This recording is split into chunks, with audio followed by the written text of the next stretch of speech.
Ok, buenas tardes, compañeros, compañera. Bueno, espero que se encuentren muy bien. Básicamente, para el día de hoy lo que tenemos entonces es de todavía estamos con la parte de preparación, ¿verdad? Solo que hoy vamos a hablar un poquitito más de la teoría de, digamos, del vacío y esas cosillas, ¿verdad?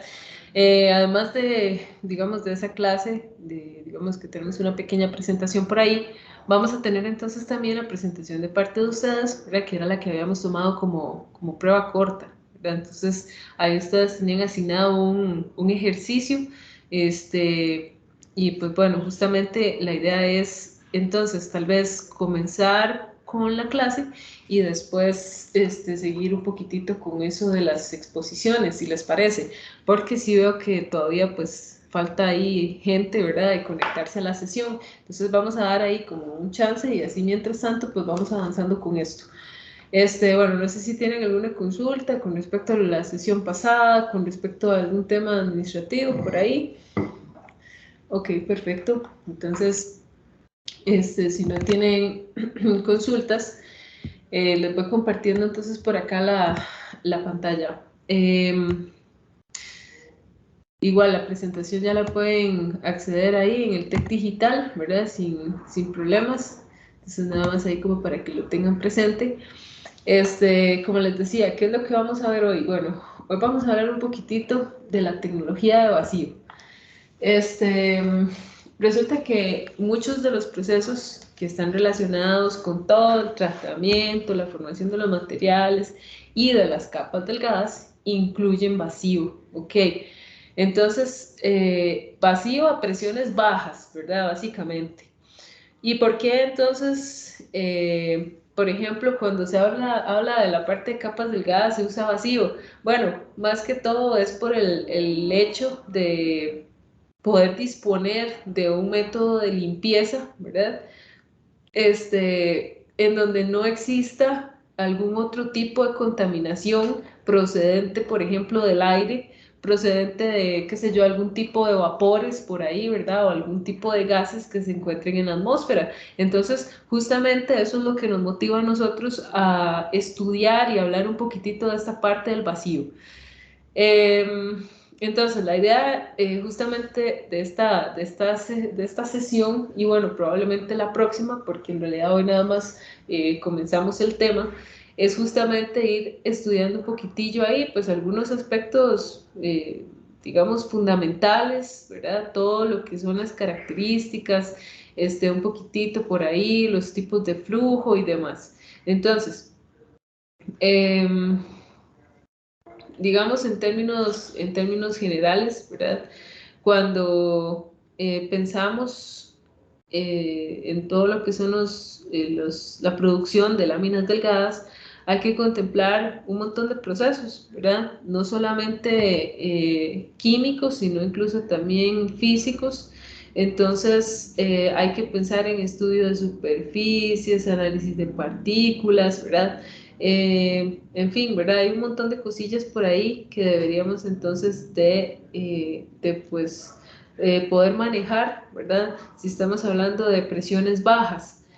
Entonces, nosotros podemos, en definitiva, resumir, ¿verdad? Todo este hecho, toda esta importancia en que la mayoría de los procesos que se realizan justamente en la naturaleza interviene la superficie como primer elemento de interacción con el medio. Entonces, digamos, la superficie va a ser la que siempre se va a encontrar ahí presente. Entonces, justamente por eso es que a nosotros nos compete, porque pues obviamente la superficie puede estar expuesta, como les decía, a una atmósfera contaminada, ¿verdad? Por una o varias capas gaseosas ahí, qué sé yo, incluso el mismo vapor de agua, que en algún momento puede entonces entorpecer un poco ahí el estudio, ¿verdad? O el análisis de las capas. Entonces, justamente por eso es que estamos acá.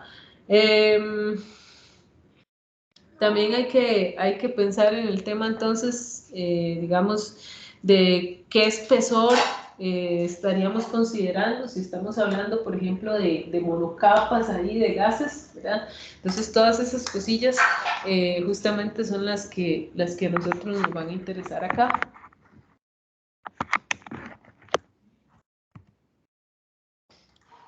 Recordando entonces algunos principios, digamos, básicos, ¿verdad?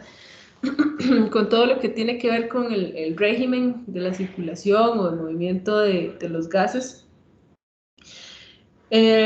Usualmente las moléculas del gas, cuando usted lo encierra, ¿verdad? En algún recinto, ahí a una cierta presión reducida, va a ser rectilíneo, pero también va a tener la característica de que puede llegar a tener una dirección caótica, ¿verdad?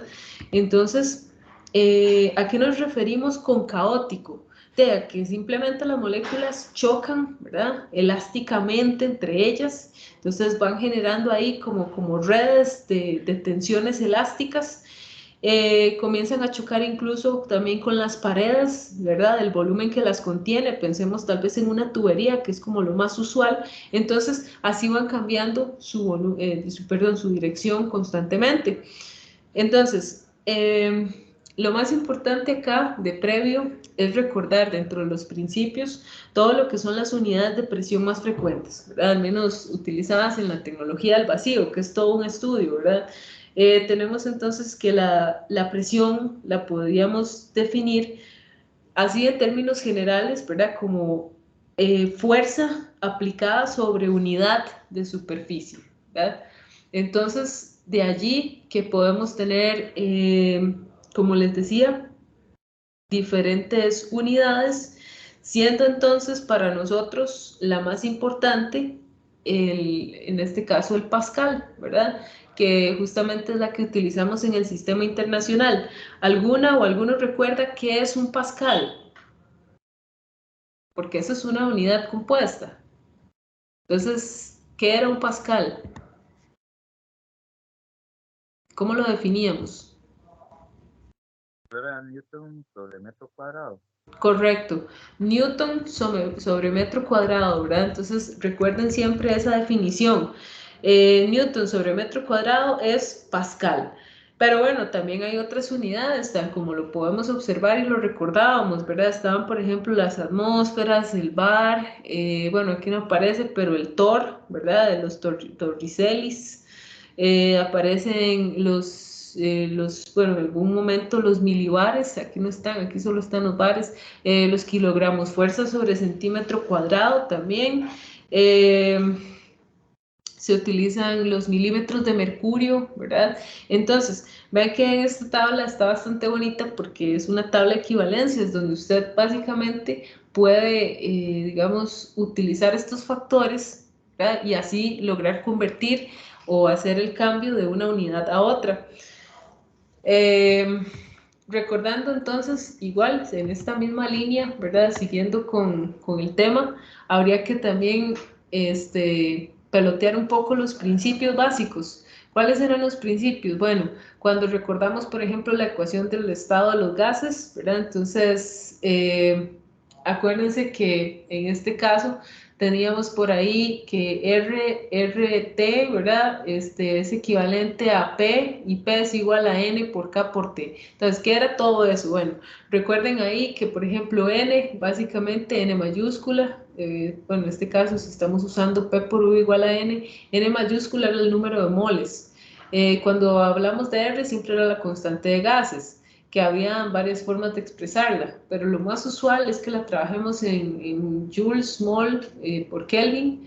N minúscula es el número de moléculas y K era la constante de Boltzmann, ¿verdad? Entonces, por ahí, recordando un poquitillo la parte de termo, teníamos también, por ejemplo, si ustedes les preguntan, bueno, ¿cuál es el número de moléculas que usted puede concentrar en estado gaseoso en un centímetro cúbico?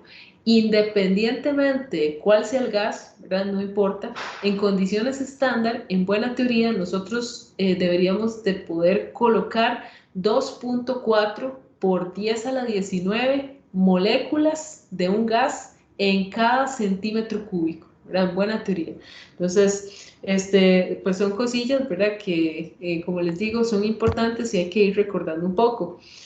Entonces, igual, ¿verdad? Siempre dentro del marco de la terminología, podemos hablar también del número de moléculas necesario para formar una monocapa, ¿verdad? Entonces, acuérdese que por ahí lo que nosotros trabajábamos era entonces el número de las moléculas, ¿verdad? Por monocapa, que eran aproximadamente 5 por 10 a la 14 moléculas por cada centímetro cuadrado, siendo entonces ahí un diámetro de aproximadamente 4.5 Armstrongs, ¿verdad? Cada una de esas moléculas.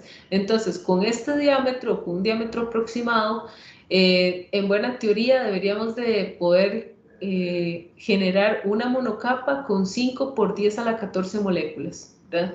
En un centímetro cuadrado. Entonces, igual, ¿verdad? Son datos ahí bastante teóricos, pero que en algún momento nos pueden llegar a servir.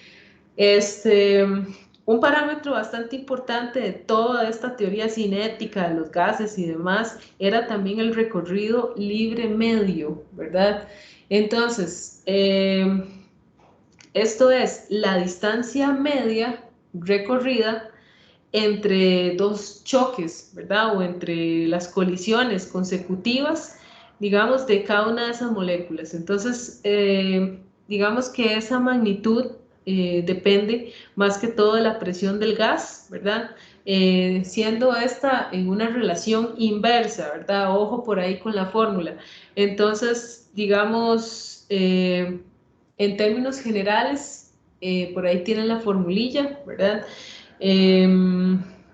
Lambda entonces va a ser ese recorrido libre medio, ¿verdad? P mayúscula va a ser entonces la presión, usualmente la trabajan en milibares, ¿verdad? Y este recorrido libre medio lo trabajan, puede ser en centímetros o incluso en algunas veces también lo expresan en milímetros, ¿verdad? Todo depende del texto y qué es lo que estén ahí analizando. Entonces, digamos que en este caso, si estamos pensando que el recorrido, digamos, para el recorrido libre medio para el aire a temperatura ambiente, lo podemos expresar como 0,066 dividido entre la presión expresada en milibares, ¿verdad? Como les digo, esta relación aplica entonces para aire a temperatura ambiente. ¿Okay? Entonces, para que también lo tengan en cuenta. Por ahí aparece un sigma también, ¿verdad? En esta otra fórmula un poco más generalizada, no exclusiva para la temperatura ambiente y el aire. Entonces vean que por ahí ese sigma en realidad es una sección eficaz de impacto, ¿verdad? Básicamente es así como se le llama. Y pues como el nombre lo indica, es justamente la sección en donde impactan, digámoslo así, las moléculas. Siendo así, entonces, vean que cuando el gas se mueve a través de una tubería, a través de un conducto, ¿verdad? Por ejemplo, que es como lo más usual cuando estamos trabajando sistemas de vacío, la circulación del gas puede ocurrir o puede darse en diferentes regímenes, ¿verdad? Entonces, ¿de qué depende eso? De justamente este recorrido libre medio, ¿verdad? De las moléculas, de este lambda y de la sección, desde luego, del conducto, ¿verdad? O en este caso, el volumen. Entonces, la sección volumétrica. Entonces, según esas condiciones, ¿verdad? Esos regímenes pueden ser turbulento, viscoso, de transición o bien molecular. Por ahí en la tabla entonces aparecen las regiones, ¿verdad? Del régimen de circulación. Esta tablita acá pequeña a la derecha, vean que ahí dice según el número de Knudsen.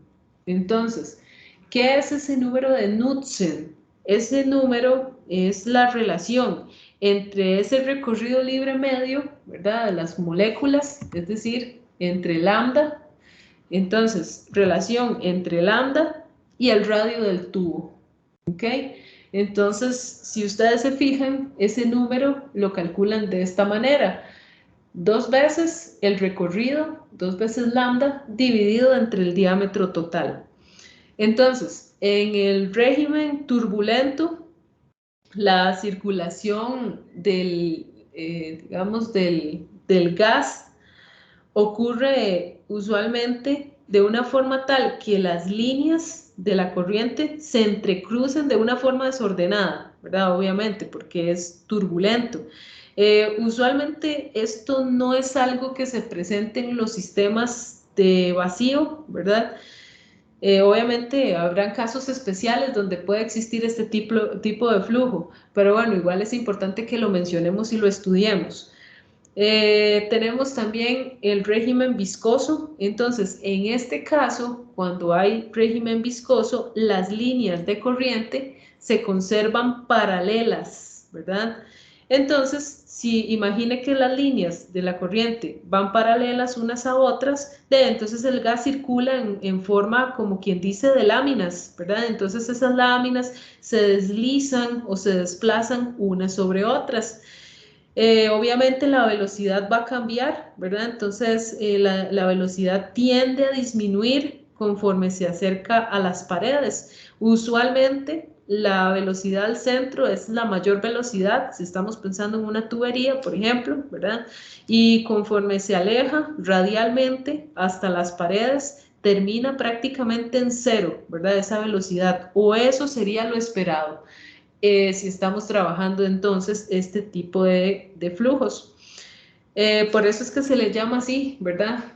Justamente laminar, por esa disposición, porque claro, hay líneas de corriente paralelas y el gas se ve como si lo pudiéramos representar, ¿verdad? O si lo pudiéramos ver, básicamente tendría un movimiento como en láminas, por eso se llama así. Tenemos también un régimen de transición, ¿verdad? Entonces, nótese que el transición se encuentra entre el viscoso, que es el que estamos comentando, y el régimen molecular, ¿verdad? Entonces, es una pequeña región ahí en donde de pronto no está tan bien definido si es viscoso o si es molecular. Vean que aquí el número ronda entre los 0,01 y 1, ¿verdad? Entonces, digamos en este caso, ya ustedes pueden ir apreciando eventualmente cómo debería de observarse los diferentes flujos, ¿verdad? Dependiendo de si son continuos o si son moleculares. Entonces pasamos ahora, digamos, a la descripción del régimen molecular. ¿Qué pasa aquí? Usualmente el recorrido libre de medio de las moléculas es bastante grande. Entonces, digamos que hay un ligero choque de las moléculas con las paredes del tubo o bien con las paredes del recipiente. No es tan violento como un flujo turbulento, pero tampoco es tan tranquilo como un flujo viscoso, que recuerde que en las paredes la velocidad termina en cero, ¿verdad? Prácticamente. Ven que en este caso no, porque les repito, el recorrido libre medio de las moléculas es lo suficientemente grande como para prevalecer un choque, ¿verdad? De moléculas con las paredes. En este caso, decimos entonces que el movimiento de cada partícula es completamente independiente de las demás. Entonces, eso es algo que también tenemos que rescatar. Por eso es que se llama así, ¿verdad? Molecular, porque es como individualizar el movimiento de las moléculas. Ok. Y bueno, así es como básicamente podríamos clasificar esos regímenes, como les decía, ¿verdad? Que es justamente lo que estamos comentando. Entonces, cuando estamos contemplando, estudiando la circulación de gases a través de un conducto, hay varias cosillas por ahí que deberíamos de, digamos, contemplar, ¿verdad? Por ejemplo, dentro de lo que es el estudio, encontramos el flujo volumétrico, ¿verdad?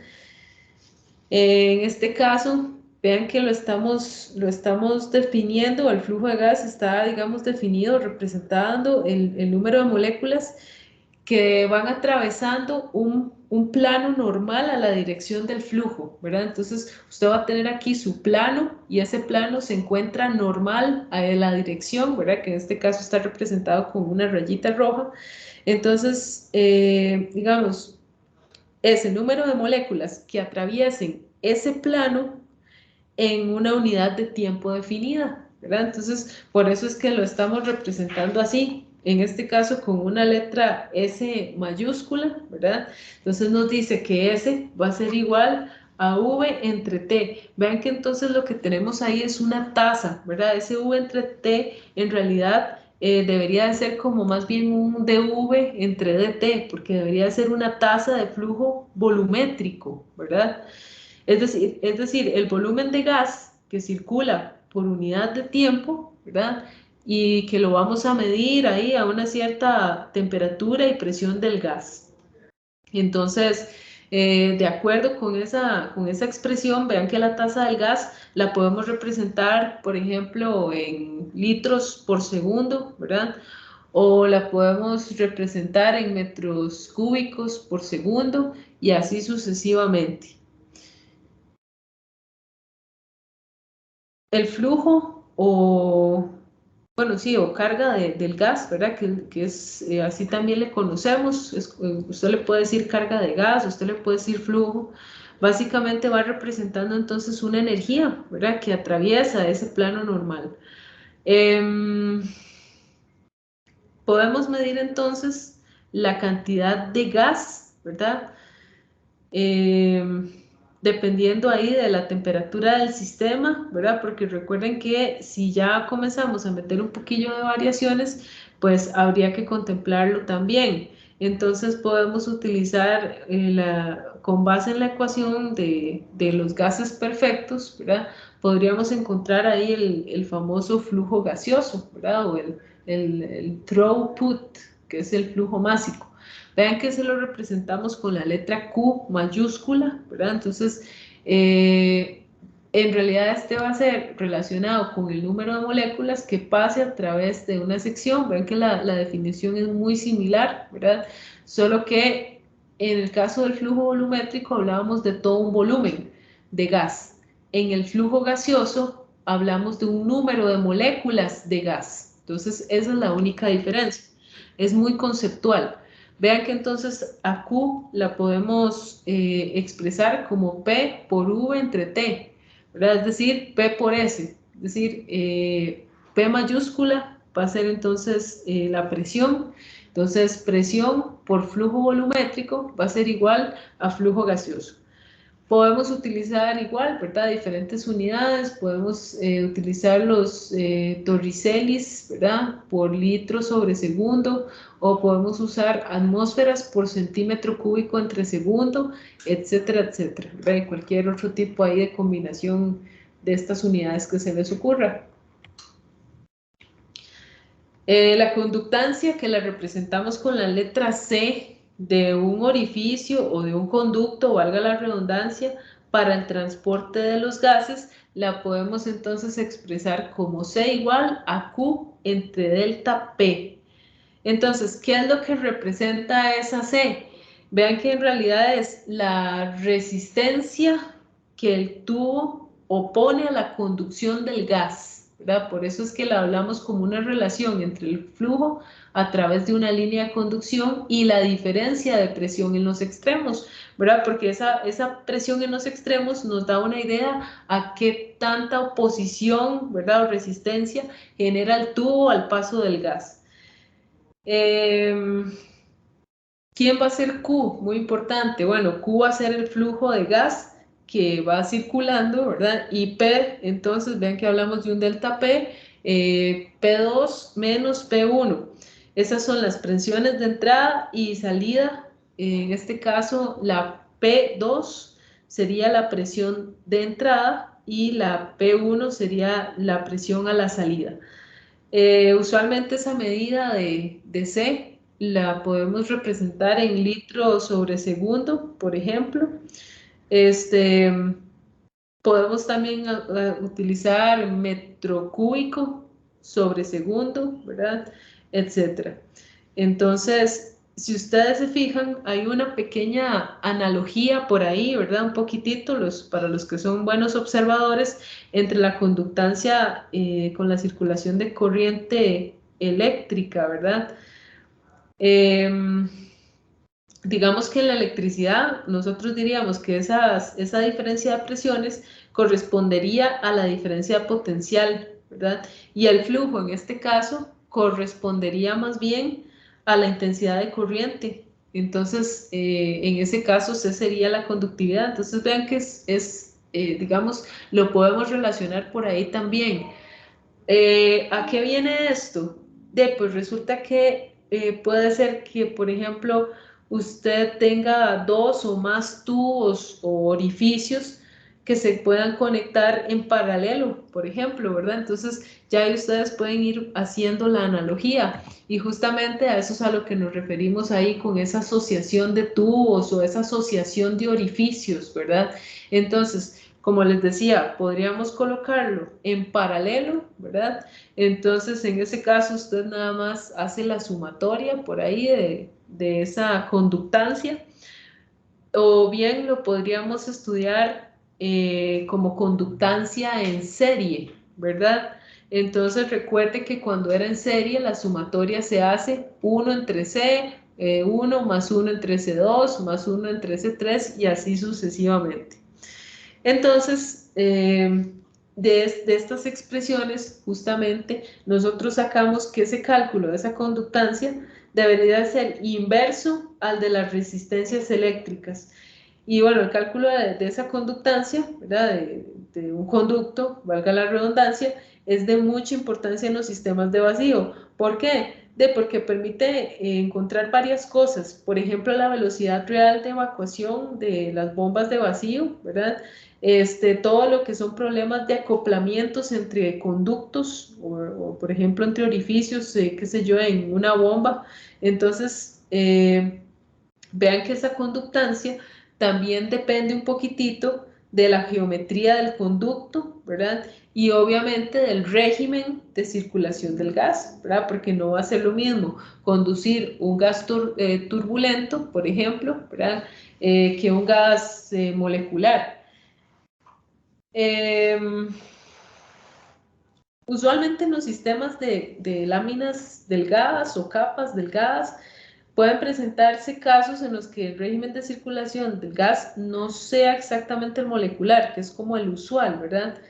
Y digamos que la conductancia del tubo por ahí se puede calcular según las diferentes dimensiones, ¿verdad?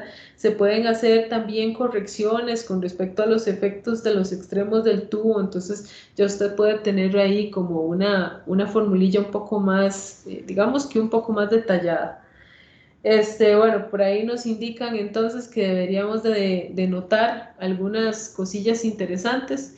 Vean que C depende de la geometría de la línea, depende del movimiento de las partículas del gas y depende de la naturaleza del gas, entre muchas otras cosas, ¿verdad? Claro está, pero esas son como las principales dependencias de las que podemos hablar.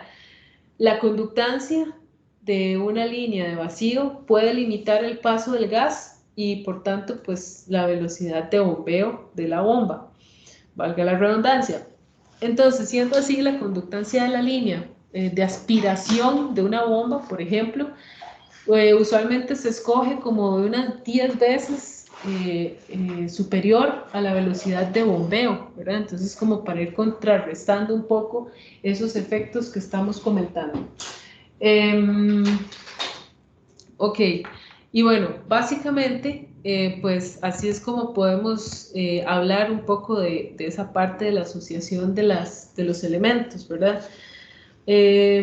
Así como a modo general, porque como les digo, pues hay más cosillas por ahí, ¿verdad? Hay otras fórmulas un poco ya más desarrolladas, ¿verdad? Como les decía, si usted quiere insertar algunos elementos de corrección por efectos de los extremos y otras cosas por ahí, pues usted puede ir incrementando la fórmula de la conductancia, usted ahí incluso puede contemplar la masa molecular de los gases, por ejemplo, ¿verdad? Y qué sé yo, otras cosillas más, entonces ya la fórmula se va haciendo un poco más, más grande, ¿verdad? Ok. ¿Cómo clasificamos los sistemas de vacío? Bueno, dependiendo de la presión que puedan alcanzar, ¿verdad? Los sistemas de vacío los podemos clasificar tal cual aparecen en la tabla, donde hay otros, digamos, parámetros por ahí que tal vez pueden ser de importancia para nosotros en todo este estudio. Y bueno, con solo que usted vea los valores, ¿verdad? Ya usted se da cuenta lo importante que es entonces el grado de vacío, que el grado de vacío tiene si usted quiere preparar láminas delgadas, ¿verdad? Entonces, en general, los sistemas que se usan para producir láminas delgadas se encuentran en la región de ultra alto vacío, ¿verdad? Usualmente vamos a estar acá, en esta última línea, ¿verdad? O en esta última fila. Digamos, para todos los sistemas por ahí experimentales y demás, ¿verdad?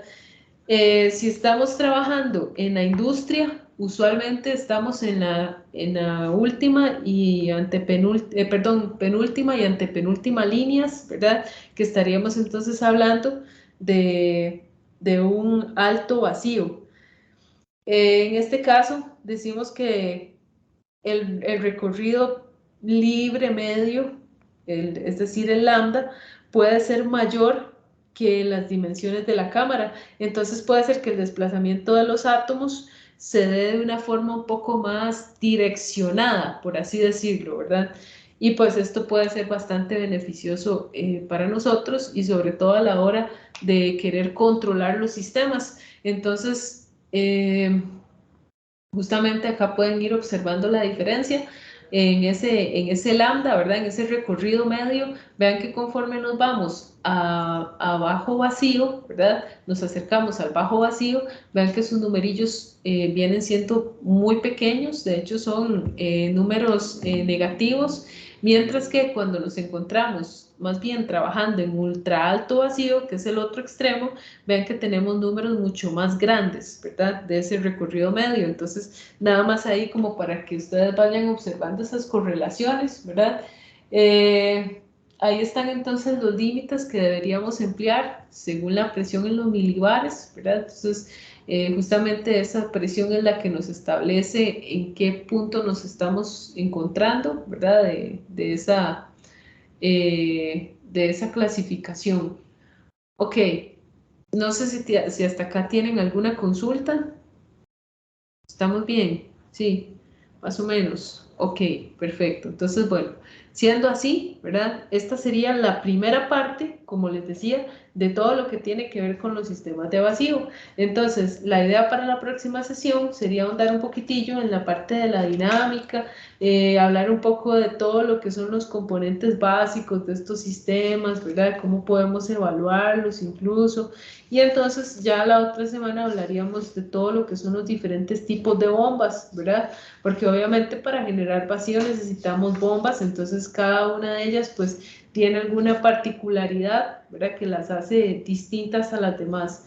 Vamos a hablar un poquitito también de la parte de la medición o medida del vacío, ¿verdad? Que en su momento pues también lo vamos a estar tratando. E incluso vamos a hablar un poco de la parte de detección de fugas, ¿verdad? Más que todo como para estar ahí entonados con respecto a lo que es los sistemas de vacío. Ok. Bueno, entonces si no tienen consultas con respecto a esta parte, ¿verdad? Si gustan, podríamos comenzar de una vez, así vamos avanzando con las presentaciones de cada uno de ustedes. ¿Hay alguna que quiere poner de primero? Profe, ¿me ¿Sí? escucha? Sí, te escucho. Voy el primero. Sí, claro, perfecto, ni hablar. Ok, entonces el grupo de Fabián sería el primer grupo. Si alguno quiere seguir después de Fabián, Fabián y compañía. Profe, una Profe, yo. consulta.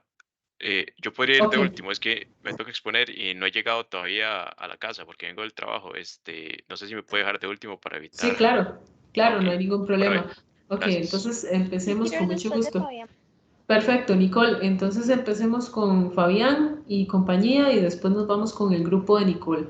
Ok, bueno, entonces ahí les cedo el espacio. Sí, y ahí estamos observando tu pantalla. Ok, perfecto.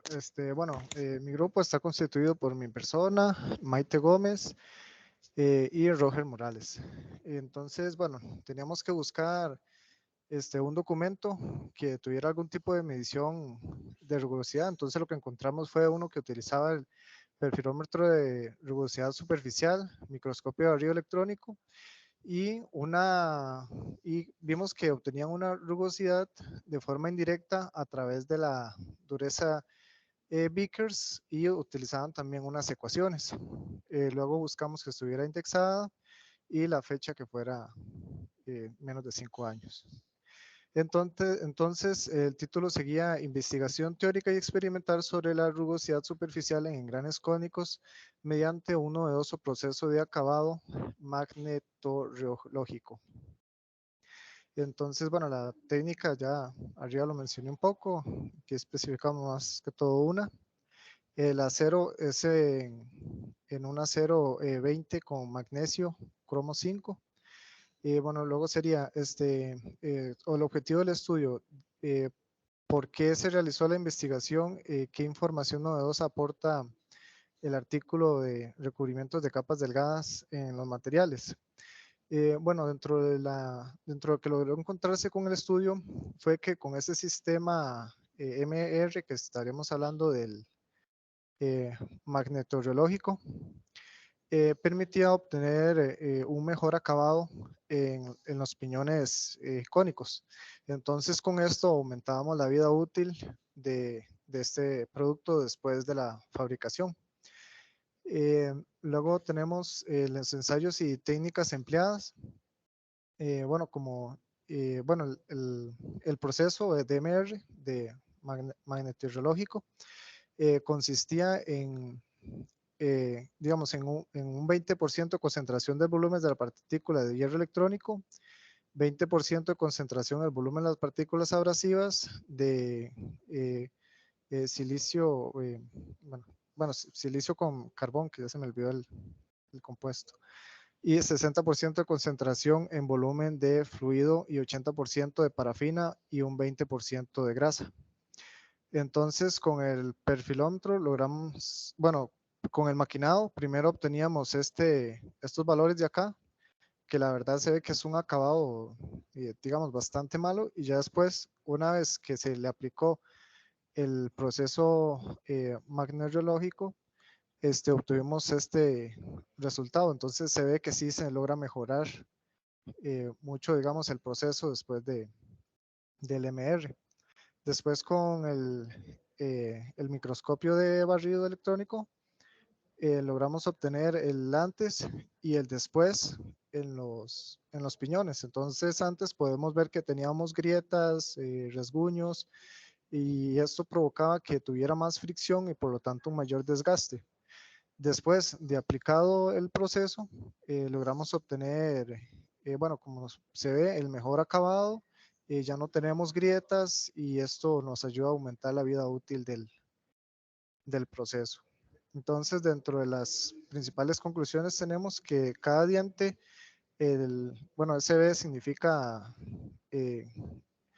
cónico recto en inglés, entra en contacto con el fluido del pulido MR presente en la superficie de los dientes de la herramienta magnetizada, lo que conduce al acabado general del engranaje cónico recto en un tiempo mínimo. La reducción de la rugosidad de la superficie de 450 nanómetros a 90 nanómetros y la mejora en las imágenes de la morfología de la superficie después de 90 minutos del acabado MR revelan la superficie de acabado fino de la pieza de trabajo del engranaje. Después del acabado de MR se observa que las características del flanco mejoran significativamente, ya que están libres de marcas iniciales de rectificado, grietas, marcas profundas de la mecanización. Aumento de la dureza reveló la disminución de tasa de desgaste y el aumento de la resistencia y la vida funcional del engranaje cónico recto después de haber utilizado un proceso de acabado MR. El rango de error entre la rugosidad de la superficie obtenida experimentalmente y calculada teóricamente está entre 5.55 y 11.67 y el volumen de eliminación de material 2.32 y 10.25. está dentro de un rango aceptado. Después, con respecto a las 3 referencias que encontrábamos en el documento, tenemos la perilometría óptica como técnica de caracterización topográfica no destructiva y sin contacto. Técnica de caracterización que engloba un conjunto de procedimientos y recursos para el estudio de propiedades físicas, químicas y estructurales de forma objetiva, racional, sistemática y fiable. En los últimos años, la ciencia demanda técnicas cada vez más avanzadas para la obtención del conocimiento rápido y preciso de la realidad que nos rodea. Este trabajo se aplica a la técnica de perfilómetro óptico con una técnica de caracterización topográfico no destructiva y sin contacto, complementaria a otra técnica como la microscopía electrónica de barrido o microscopía de fuerza atómica. Además, se ponen ejemplos de esa técnica basada en materiales de naturaleza polimérica. Después tenemos el otro documento que sería comparación de rugosidades de superficies metálicas medidas con rugosímetro electromecánico y con análisis de imagen de microscopía electrónica. Entonces esto sería las superficies con problemas de planitud o geometrías irregulares, se torna dificultosa la obtención de medida de rugosidad con rugosímetros electromecánicos, por lo cual es necesario buscar métodos alternos. Debido a esto se cuenta con un microscopio electrónico de barrido, el cual tiene la ventaja de profundizar en las imágenes de las superficies estudiadas con el mismo. Bueno, esto más o menos es lo que pasaría, digamos, con los piñones, que tenemos valles y crestas en el diente del piñón y en veces puede ser dificultoso con algún tipo de instrumento poder obtener el acabado. Luego tenemos la rugosidad de las superficies, topometría. Bueno, dice que se discute la importancia de hacer mediciones precisas de rugosidad. Además, se describen técnicas comunes para registrar perfiles topográficos y se presentan los parámetros más populares utilizados para la cuantificación de la rugosidad. También se hace una breve discusión sobre el carácter autofin de los perfiles de altura. Enfatizan el hecho de que tanto la rugosidad promedio como la rugosidad dependen de la longitud de la muestra y por lo tanto no pueden considerarse como propiedades superficiales. Y esto sería, digamos, con respecto al documento que encontramos. Ok, perfecto. Bueno, muchas gracias a los compañeros. ¿Consultas para este grupo? Ok. Bueno, Fabián, Maite y Roger.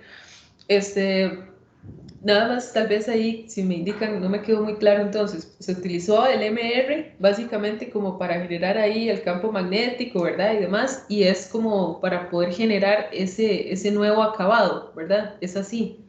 Sí, correcto. Ajá, ok. ¿Y cómo fue que midieron ellos entonces esa rugosidad? Usaron un perfilómetro electrónico Mitutuyo. Ok. Ya lo toquecito. Ay, no, ya lo cerré.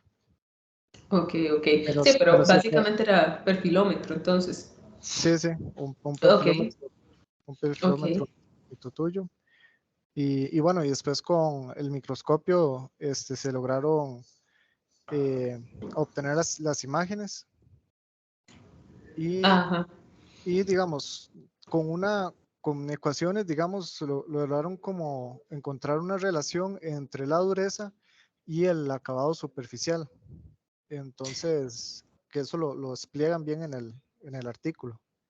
Sí, de hecho esa era la parte a la que iba, porque me pareció bastante curioso que no mencionaban así como el durómetro ni nada de eso, ¿verdad? Sino que más bien fue como una medida indirecta. Sí, para obtener los valores del acabado superficial, pero ellos sí midieron directamente la dureza Vickers. O sea, Ah, a partir de perfecto. la dureza Vickers obtenían como un resultado teórico, digamos, de la rugosidad que se iba a tener en el... Excelente, Sí, excelente. sí. Ok, y bueno, nada más una última consulta.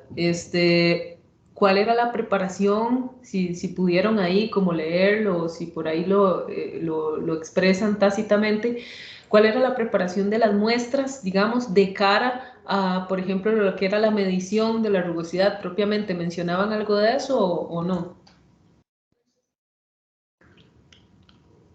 Mm, nada más como que se removía, digamos, el exceso de material que podía tener después del maquinado. Eso era antes, digamos, para tener el valor antes del proceso MR. Y después Ajá. del MR ya sería, digamos, lo mismo, retirar el material que se encontraba y ya tomaban los datos. No me pareció encontrar nada especial, la verdad, para... Sí, no mencionaban nada como algún baño ultrasónico, algún pulido especial o algo así, ¿no? No. Ok, perfecto, perfecto.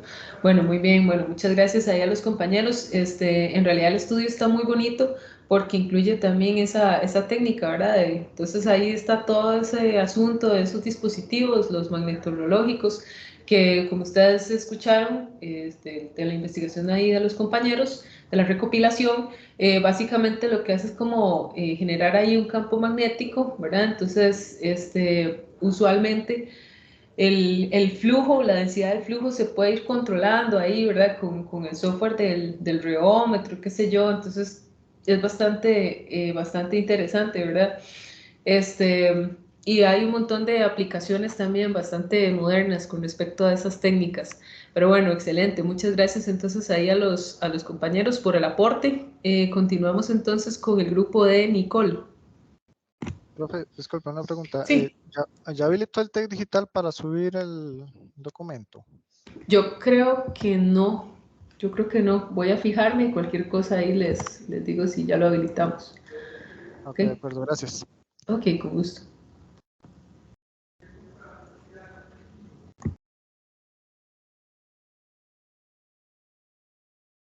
¿Ya pueden ver mi pantalla? Sí, correcto, ahí la podemos observar. Ok. Bueno, el artículo que buscamos es de rugosidad superficial de dos resinas acrílicas de termocurado para prótesis totales sometidas a saliva artificial. Los integrantes de mi grupo son María José Vargas Méndez, Valeria Vargas Gómez y mi persona Nicole Dieter Morales.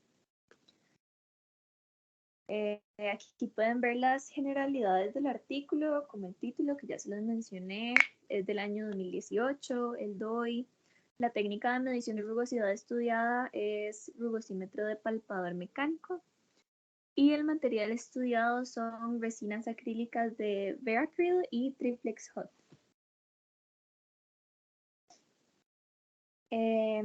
El objetivo de este estudio es comparar la rugosidad superficial de dos resinas acrílicas de termocurado que son utilizadas en la confección de bases de dentaduras, después de someterlas a un proceso de inmersión en saliva artificial, ya que la rugosidad superficial debe ser minimizada con el fin de disminuir la adhesión bacteriana y acumulación de placa.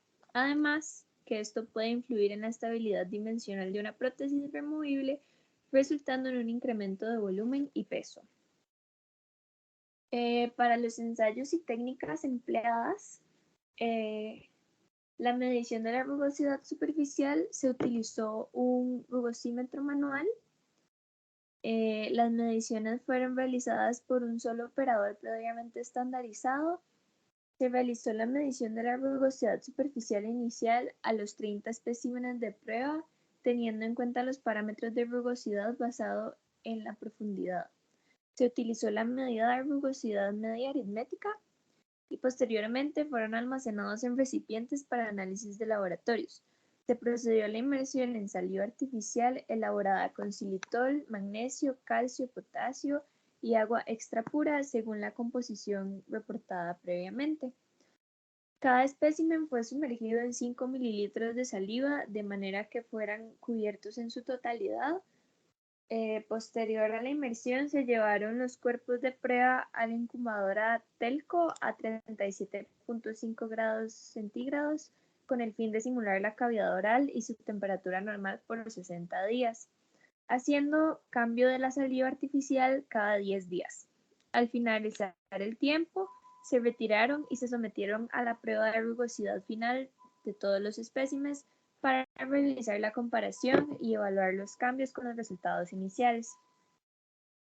Aquí pueden ver una imagen de cómo se veían las muestras y las conclusiones. Ocurrió una disminución de la rugosidad superficial del acrílico termocurado Vicryl y Triplex Hot después de estar sumergido en saliva artificial por 60 días. No hubo diferencia significativa de rugosidad. Voy a esperar a que pase el tren, voy. Okay.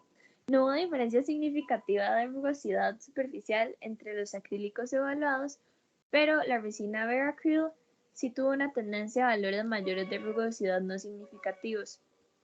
Se debe realizar un control de los factores intrínsecos y extrínsecos frente al manejo de la rugosidad. La saliva artificial no altera la rugosidad superficial de los acrílicos de termocurado. Y aquí pueden ver los valores que se obtuvieron. Y sí. No sé si tienen alguna pregunta. Ok, perfecto, muchas gracias de Nicole y compañía. ¿Preguntas para ahí, para las compañeras? Ok, preguntas, comentarios.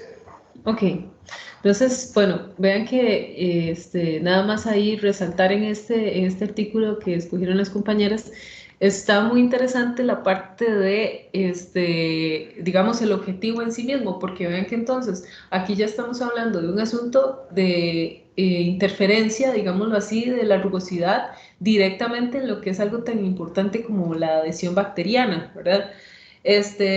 Nicole, María José y Valeria, de casualidad ahí en el artículo leyeron ustedes o vieron ustedes algún valor, digamos, de esa rugosidad máximo para evitar esa adhesión. Bueno, no sé exactamente cuál era la bacteria que estaban testeando. ¿No tenían algún valor por ahí?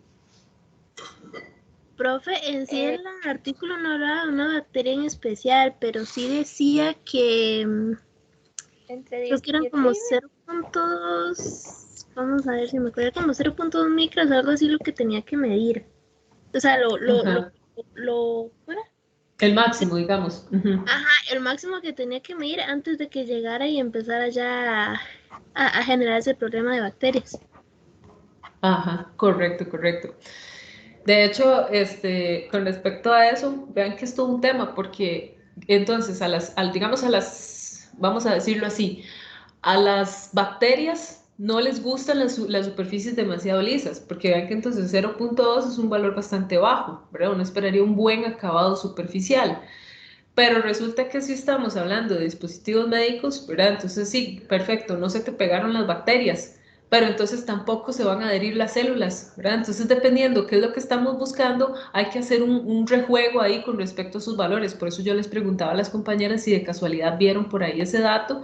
Y lo más importante, ¿cuál es la bacteria, ¿verdad? Porque a pesar de que hay una generalidad, no todas las bacterias se van a comportar de la misma forma, ¿verdad? Como todos los microorganismos, ellos pueden variar. De la bacteria de la boca me imagino que habla de la caries, que es como la enfermedad que podría atacar las resinas y los dientes.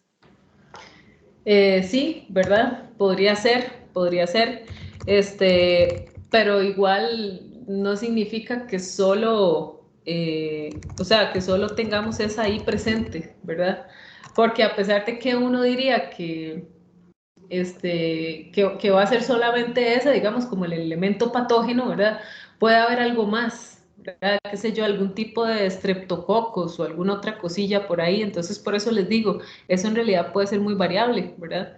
Entonces, habría que pensar también exactamente contra cuáles bacterias quisiéramos proteger ahí nuestra superficie, ¿verdad? Algo así. Pero, ajá. Pero como les digo, en realidad eso es muy variable, pero justamente esa es la parte bonita, ¿verdad? Y es ahí también la importancia de todos estos estudios. Entonces vean que lo que siempre decimos, ¿verdad? Es todo este tema de superficies y demás, va más allá de lo que uno tal vez se imagina en un principio, ¿verdad? Ok, pero bueno, perfecto, muchas gracias entonces ahí a las compañeras. ¿Hay algún grupo por ahí voluntario que quiera continuar? Profe, si quiere, puedo presentar yo. Perfecto, adelante.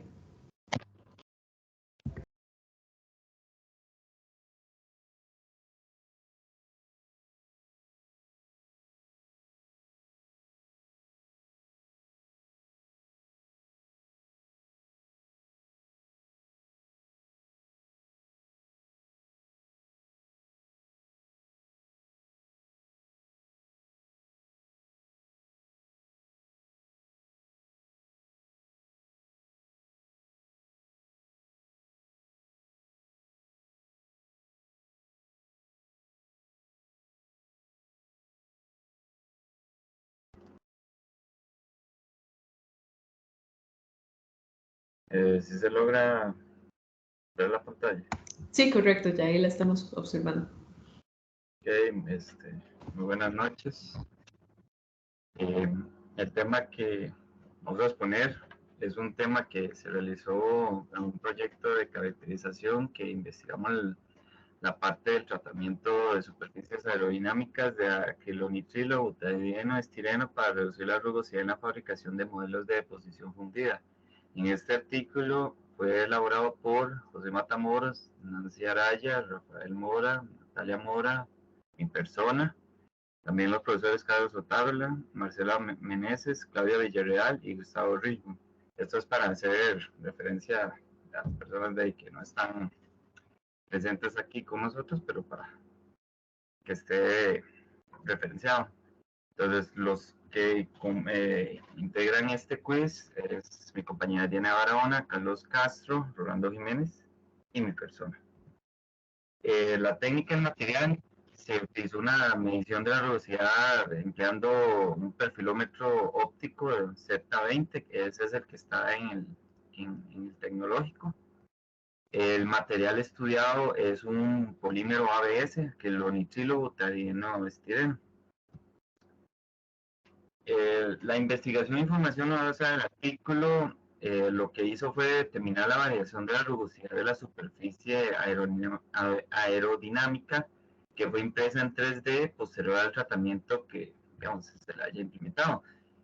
Además, como una forma de conocer si la rugosidad sí fue reducida, se hace un comportamiento aerodinámico empleando un túnel de aire. El documento aporta información novedosa al poder realizar un proceso en la superficie del material para obtener un mejor acabado superficial sin la necesidad de realizar un recubrimiento a la pieza. Las técnicas empleadas fue la impresora 3D Sotras M20, se empleó un SEM, un perfilómetro óptico y un túnel de viento. Las piezas fue las que están descritas en la pantalla, que es EIM 2510, que eso fue 20 mililitros de acetona a temperatura ambiente. Luego el otro, que es una inmersión a la superficie igual, aerodinámica en 20 mililitros de acetona, pero durante 2 minutos y medio. Ya después el VAP 40 fue con vapor de acetona 4 minutos a 56 grados Celsius, el VAP 50 también, pero en 5 minutos. Y el VAP M5 fue igual, una acetona por 5 minutos, pero le utilizamos una lija de grano 80 para ver el acabado ya superficial. Y la última fue una muestra de referencia que no se le aplicó ningún tratamiento, que esa es cuando se mandó a hacer la impresión en 3D.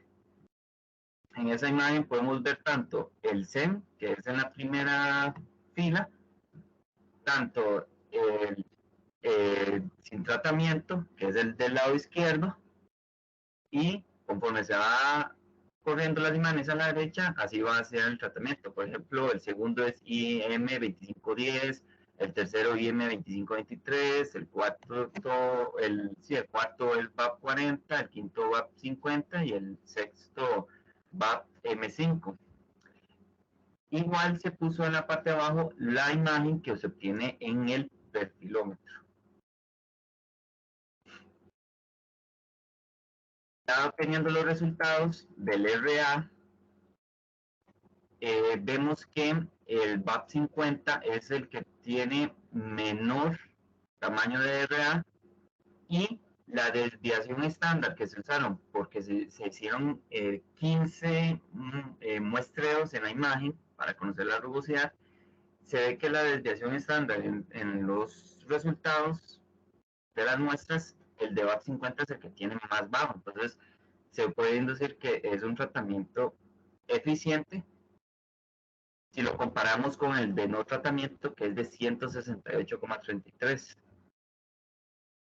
En esta parte también se empleó la de aerodinámica como para tener un método indirecto de también conocer si la rugosidad sí está bien, y vemos que entre más fuerza, lift,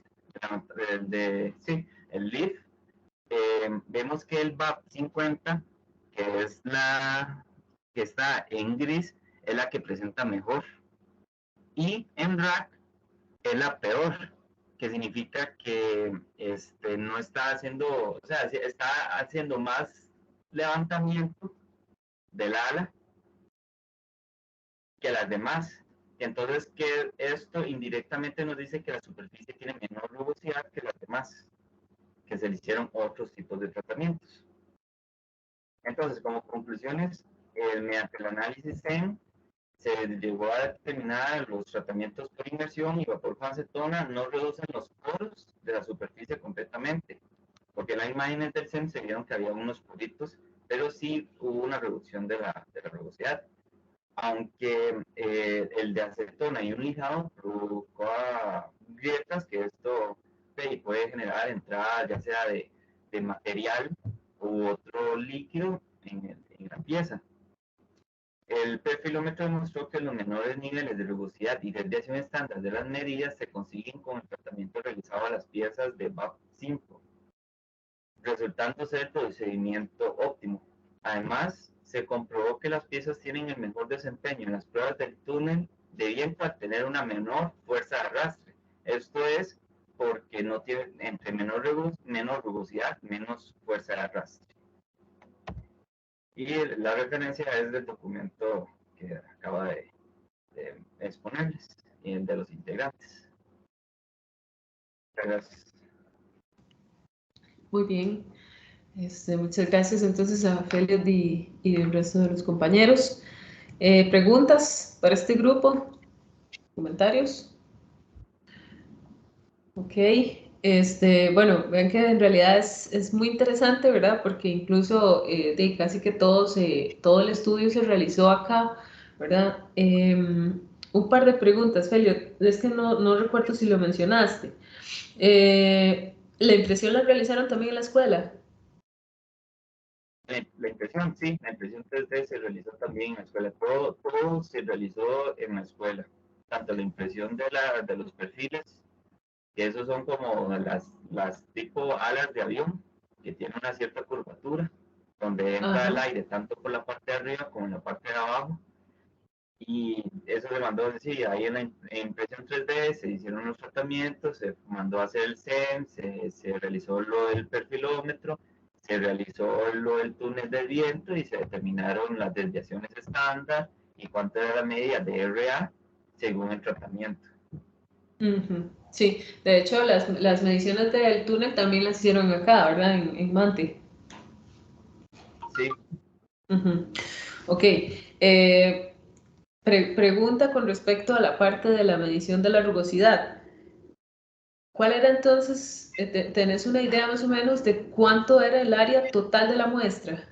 Así, un más o menos. El área total de la muestra. Es que, cuando se realizó esto del perfilómetro, el tamaño no es algo tan grande, puede ser un tamaño tal vez, bueno, cuando se hizo la pieza, el análisis, era como un tamaño aproximadamente como de 3 centímetros por 3 centímetros, más o menos, era un rectangulito que nosotros teníamos. Pero también se realizó ya en la del Airphone, que ese sí ya tenía un tamaño, que eso puede ser como de 20 centímetros más o menos, pero eso uno lo coloca en el lente, donde uno quiere como visualizar, y ya ahí ya se presenta el área de lo que se está obteniendo. Digamos, las imágenes que más o menos estoy mostrando, las de abajo es la parte del perfilómetro óptico. Correcto, correcto. De hecho, eso me lleva a la siguiente pregunta, porque entonces, digamos, vamos a ver, la imagen, esas imágenes de la segunda fila fueron tomadas con una misma magnificación, o sea, con el mismo lente. Ahorita voy a recordarme bien porque yo me acuerdo que habían diferentes tipos de lente. Correcto. Que dependiendo del lente y la magnitud, así va a dar algunos resultados. Es correcto. Eso es más que todo como para saber cuál es el tamaño de área abarcada. Porque, por ejemplo, en la primera imagen, ¿verdad? En la A, ¿verdad? En la segunda fila, el IM2510, se ve como que las líneas están, bueno, en total hay 1, 2, 3, 4, 5 líneas y están bastante dispersas, ¿verdad? Como de forma homogénea durante toda la muestra, mientras que, por ejemplo, en la siguiente, la 2523, sí hay una diferencia, porque creo que son las mismas 5 líneas, pero un espacio muy reducido al centro. Sí. Entonces, me imagino que tal vez se utilizaron diferentes lentes y las áreas sí están cambiando. En eso no me acuerdo si fue que se había cambiado cada lente, pero sí me acuerdo que habían varios lentes y había que probarlos, porque es que eso nos ayudó la asistente. Ajá, correcto. Y digamos, incluso las muestras de la primera fila, que son las imágenes de SEM, no es en la misma sección, ¿verdad? Digamos, no es como que se tomaron de ahí. Cuando fue las del SEM, la situación está que tuvimos que hacer las piecitas pequeñitas, hacerles igual el tratamiento, porque eso ocupa un tamaño pequeño. Hay que hacerle un recubrimiento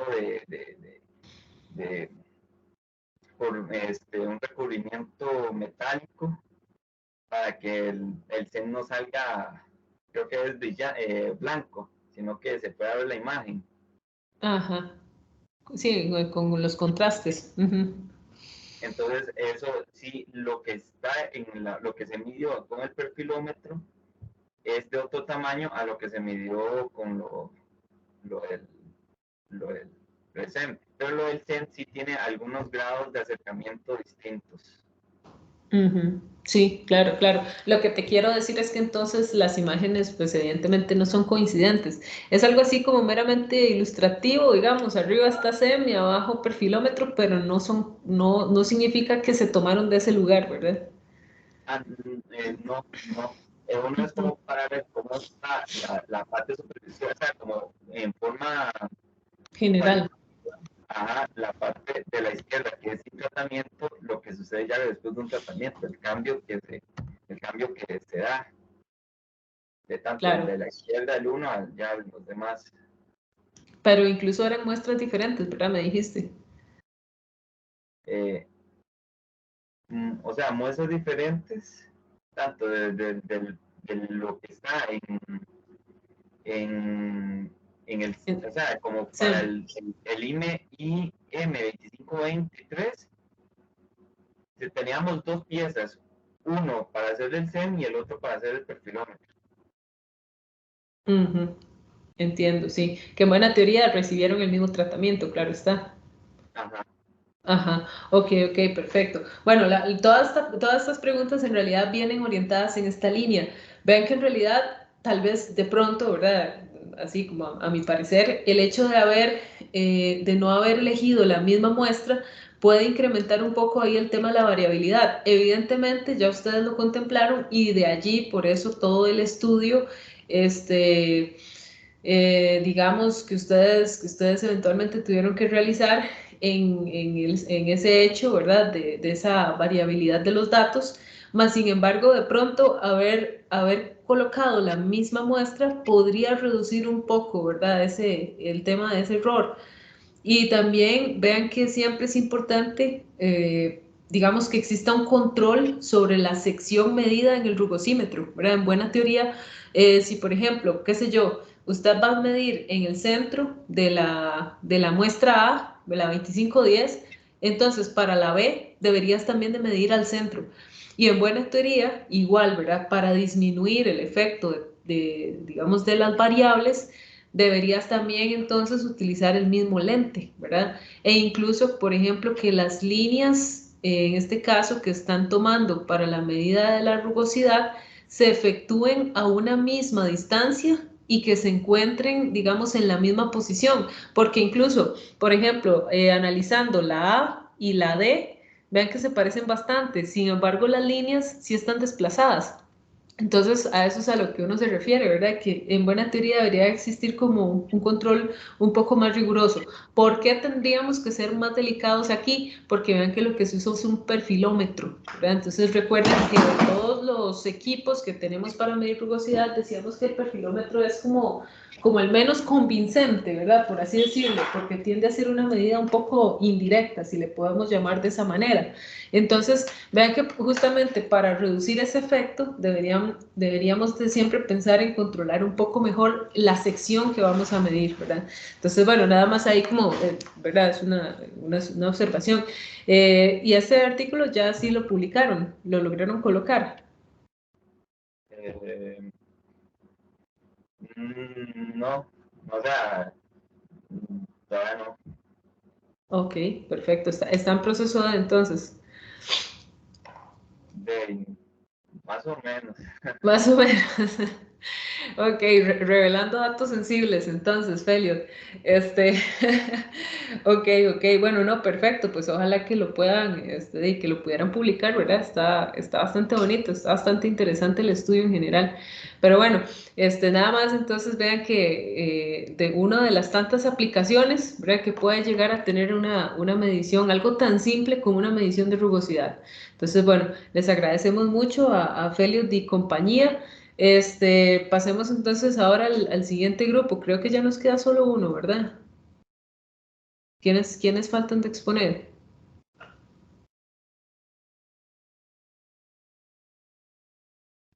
Creo que solo yo, profe.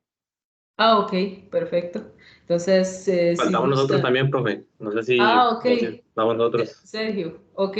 Bueno, entonces Dele, creo dele, porque yo que apenas estoy entrando, sí, por ahí. listo. Entonces así te damos más chance. Sergio, si gustan, entonces pueden presentar ustedes. Ok, déjame un momentito. Claro.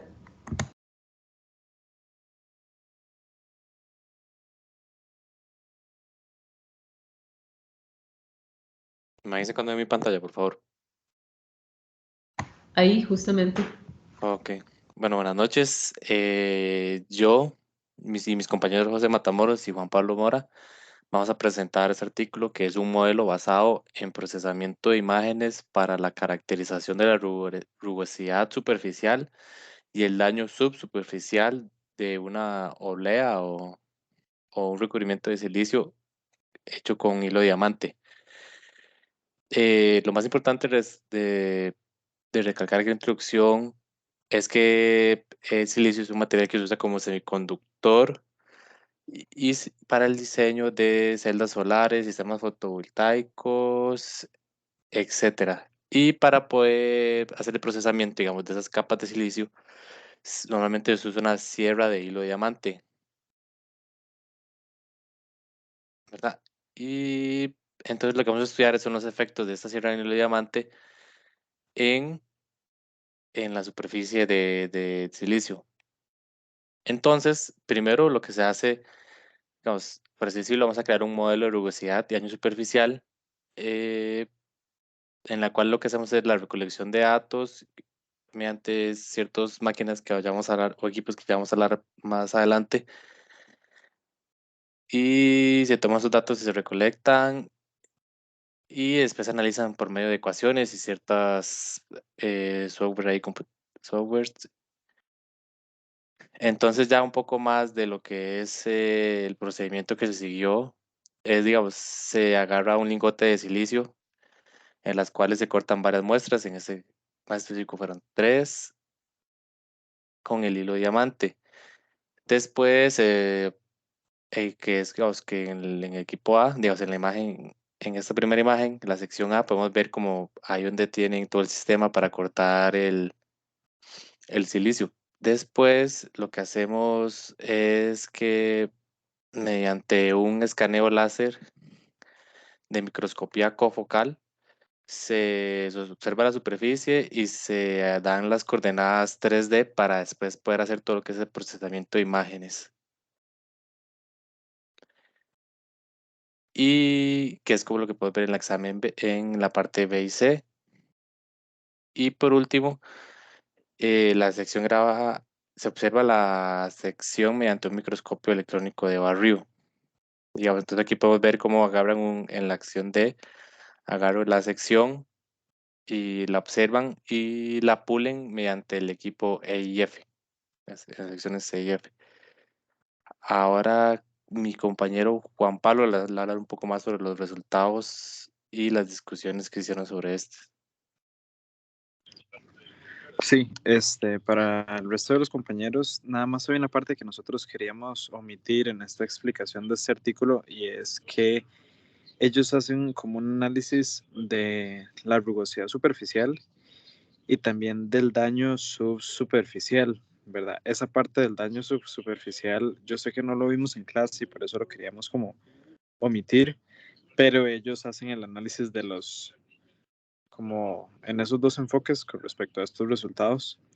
Entonces, bueno, rápidamente, ellos trabajan con estas 3 muestras que lo que hacen es medir la superficie de 3 cortes que ellos hacen con respecto a este cable de diamante, y evalúan, digamos, cada una de las fracturas o rugosidades que tiene cada superficie.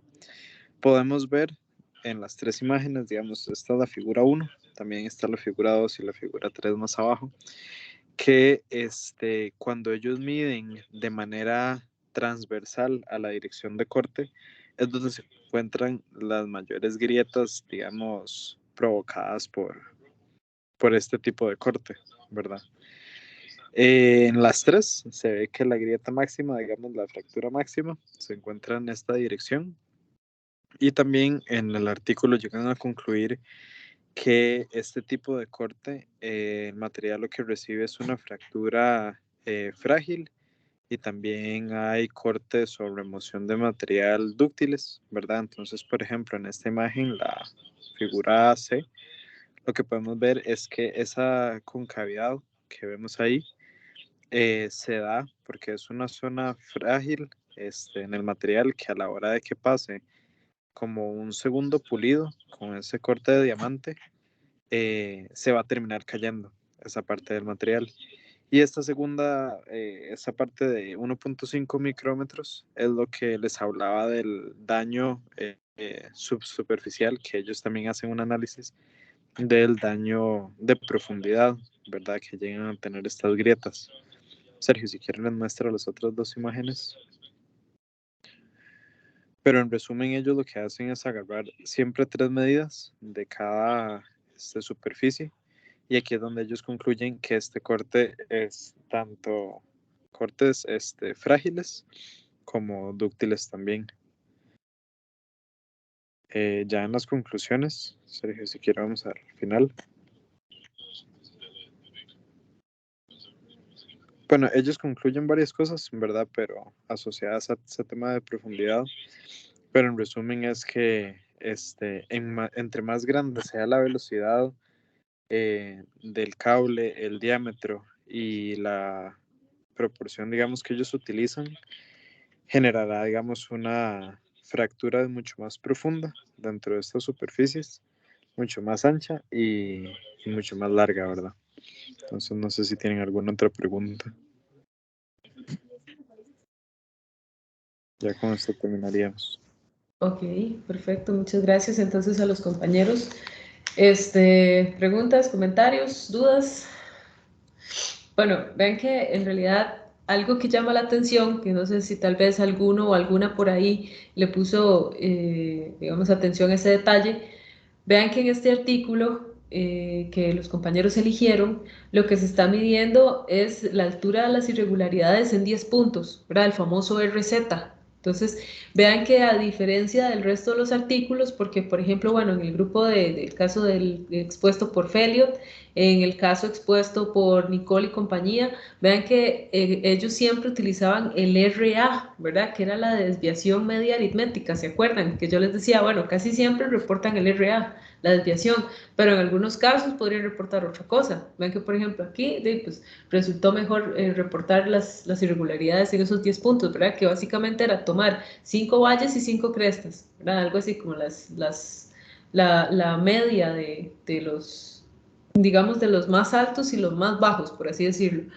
Entonces, bueno, esa es una, ¿verdad? Y la otra cosa es que vean que entonces, en realidad las aplicaciones pueden ir más allá, ¿verdad? Ya no estamos pensando solamente en cuánto mide la rugosidad, sino incluso caracterizar el material per se, ¿verdad? Y decir, bueno, es que entonces aquí lo que tenemos es una falla de tipo dúctil o una falla del tipo frágil, ¿verdad? Según los diferentes resultados obtenidos, que al final vean que todo o casi todo se basa en una morfología superficial, ¿verdad? Entonces, nada más como recalcar ahí esa importancia. ¿Querías agregar algo, Sergio? No, profe. Ok, ok, perfecto.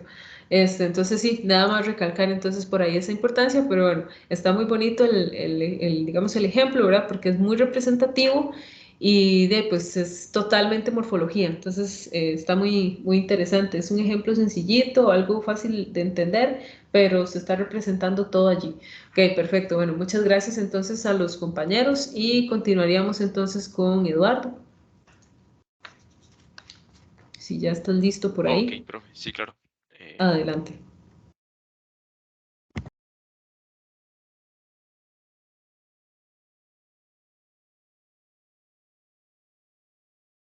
Me dicen si se puede ver, profe. Sí, correcto, ahí la estamos observando. Ok, bueno, nosotros escogimos este ensayo que se llama rugosidad y humectabilidad de los materiales de los alineadores dentales.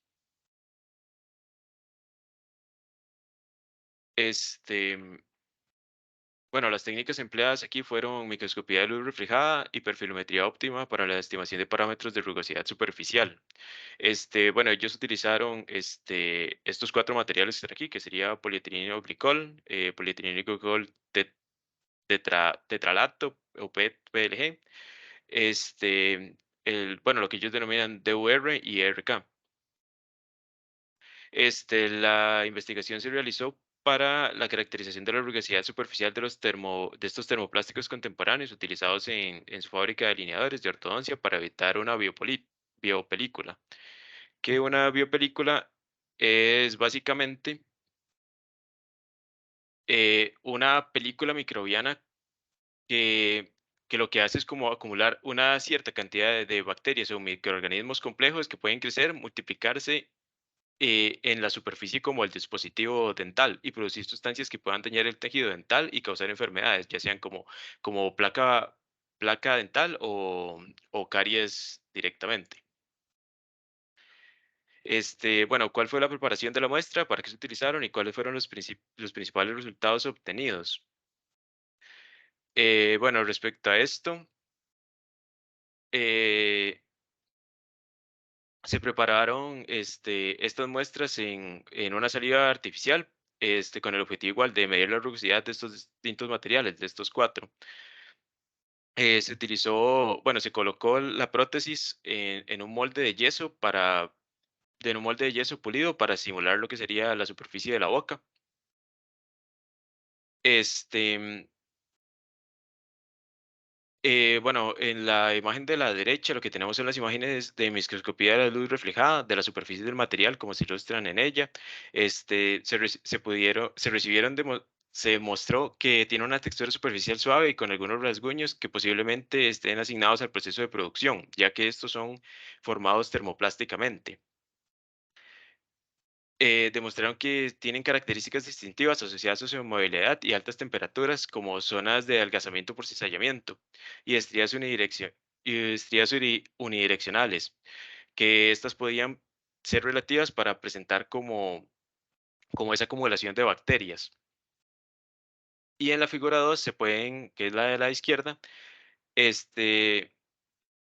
tienen superficies de material que está termoformado igualmente y en el estado que se recibieron los materiales tienen una topografía igual, muy suave, que se modificó a una más irregular cuando se termoformaron.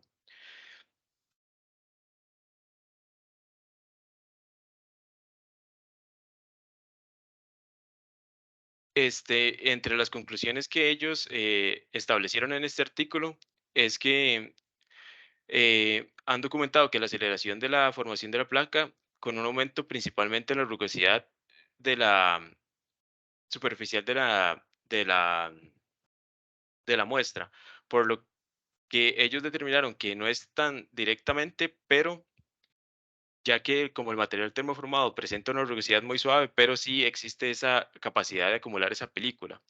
De los materiales estudiados no se encontraron diferencias considerables respecto a la relación de rugosidad y el material dentro de los mismos 4 que ellos estudiaron, o sea que no hay diferencias entre los 4 materiales o diferencias tan abruptas. Y se considera que los dispositivos dentales que tengan una superficie lisa y uniforme para minimizar la acumulación de bacterias y la formación de la placa dental. Los dispositivos dentales con una superficie lisa son más fáciles de limpiar y tienen menos lugares donde las bacterias se puedan adherirse y crecer. Por eso se recomienda que sean lo más lisos posibles.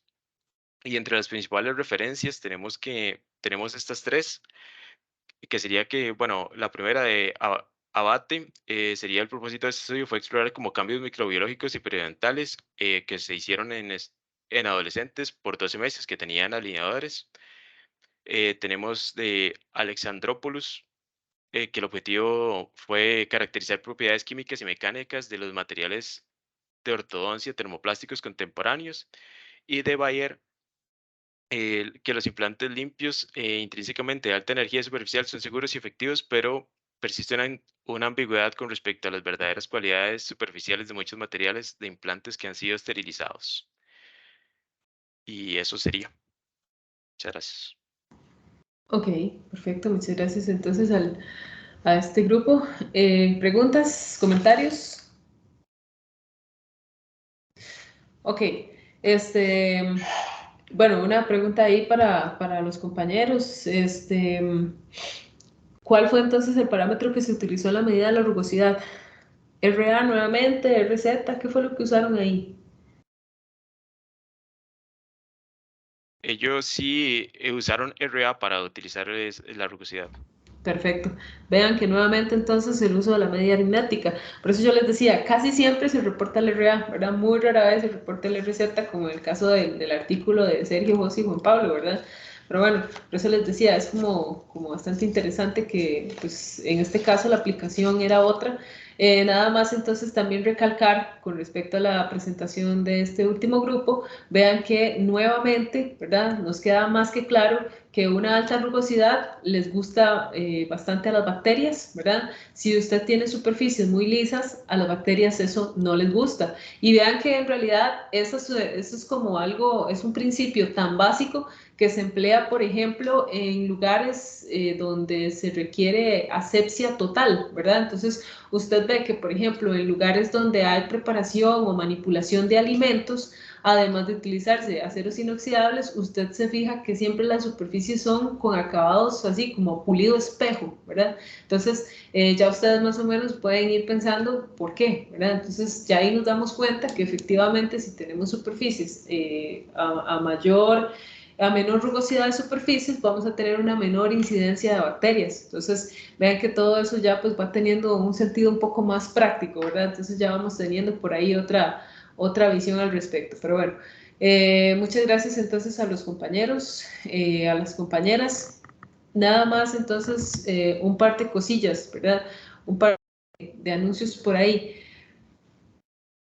Si se fijan, les voy a compartir por acá el documento del cronograma. En buena teoría, para de hoy en 8 ya tenemos el primer examen parcial, ¿verdad? Entonces, nada más ahí como para que lo tengan presente, ¿verdad? No pierdan esa fecha de vista. Traten entonces de ir repasando un poco, de ir estudiando. La idea es entonces, pues, incluir toda la materia, ¿verdad? Incluso la que ya evaluamos en el primer examen corto. Entonces, para que porfa, vayan a ir repasando todas las cosillas que hemos estado estudiando. Probablemente ese primer examen parcial va a ser entonces, qué sé yo, hay un par de, no sé, unos cuantos ejercicios, tal vez unas preguntillas de respuesta breve y tal vez algún pequeño caso ahí de análisis, ¿verdad? Algo básico. Entonces, nada más ahí como para que lo contemplen. Otra cosa es, para responderle, bueno, a Fabián y aprovechando pues para el resto, ¿verdad? Ya la entrega estaba habilitada, entonces de hecho yo creo que ya la mayoría de ustedes colocó los documentos por ahí, pero bueno, en todo caso, si todavía no lo han hecho, ¿verdad? Entonces para que, pues, porfa, los adjunten. Por lo demás, pues ya estaríamos entonces por hoy, ¿verdad? La otra semana continuaríamos, como les decía, con la parte del vacío, ¿verdad? Entonces nos quedó un pedacito ahí que tenemos que terminar de ver con respecto a lo que son las bombas y también la parte de plasmas, ¿verdad? Entonces, bueno, muchachos y muchachas, de mi parte desearles buena noche y nos estaríamos entonces viendo nuevamente el martes. Estamos, chicos, que les vaya muy bien. Profe, Gracias, profe. Con mucho gusto. profe, profe, igual. Bueno, pura vida. Sí, decime, Felio. ¿puedo hacerle una consulta final? Bueno. Claro, claro. Ok.